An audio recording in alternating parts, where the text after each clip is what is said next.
since the Syrian war started, more than 400,000 people have been killed, and 11 million of the people have had to flee their homes. In this speech will make you realize why it's so important to know what goes on in your world and help you understand why many people from different countries leave their homes for better opportunities. In this speech, I will talk about the Syrian war and how it has been affecting its people. I will focus on three main ideas on the Syrian war. First, I will talk about how the Syrian war started. Second, I will talk about how it has been affecting its people. And third, I will talk about where the war stands today and what is being done to end it. So, let's talk about how the Syrian war started. Bashar al-Assad took power over Syria after the death of his father, Hafez al-Assad. Bashar was an intolerant ruler, and any of his opposers would be arrested, tortured, or killed.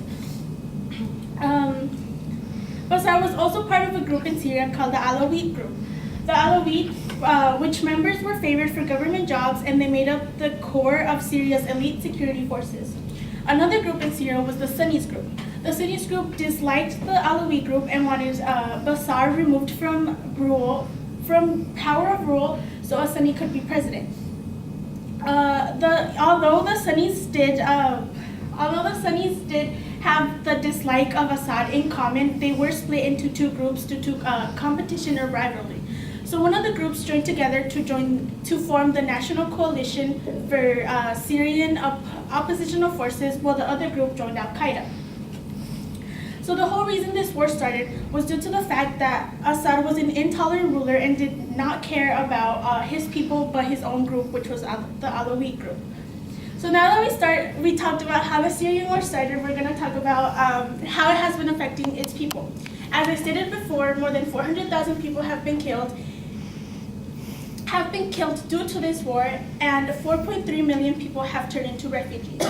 According to Al Jazeera newspaper, which is an Arab newspaper,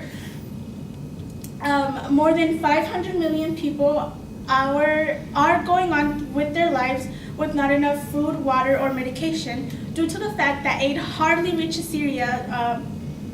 And when aid does reach Syria, the supplements that do come with the aid are not suitable for children or adults. Children are now being diagnosed with curable diseases, and so that they are now dying at a constant rate. Now with the drought in Syria happening today, there are deaths that are now with the drought in Syria, it is constantly making things worse, and deaths are going at a higher rate. So now that we talked about how the war has been affecting its people, we're going to talk about where the war stands today and what is being done to end it.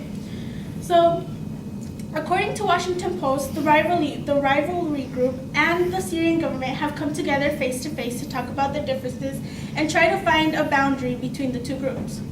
Although both groups have come together multiple times, they have not come to any conclusion. But people today are having hope due to the fact that Russia and Moscow are now involved in these groups.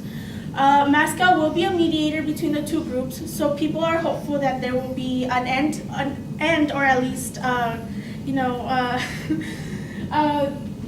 between the two groups. As I stated before, more than 400,000 people have been killed, and 11 million of the people have had to flee their homes. In this speech, I talked about the Syrian war and its effect on its people. I talked about how the Syrian war started, its effect on its people, and how and where the war stands today, and what is being done to end it.